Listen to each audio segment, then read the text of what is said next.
Special investigation unit का Surjani town में 6 रुकनी भत्ताखोर group से मुबैना मुकाबला। फायरिंग के तबादले में एक मुलजिम हलाक जबकि 2 गिरफ्तार।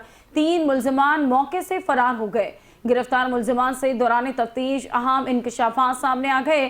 भत्ताखोर गिरोह ने ताजिर से 5 लाख रुपए भत्ते का मुतालबा किया था।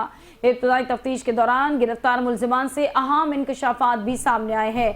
मुलजिमान का 6 रुकनी इंतहाई खतरनाक गिरोह आदि जराइम पेशा निकला। मुलजिमान का गिरोह निजी सिक्योरिटी कंपनियों में मुलाजमत करके ताजिरों की रेकी करता था। मुलजिमान ने कपड़े जरी के ताजिर से 5 लाख भत्ते की रकम का मुतालबा किया और रकम ना मिलने पर ताजिर को जान से मारने की धमकी भी दी थी।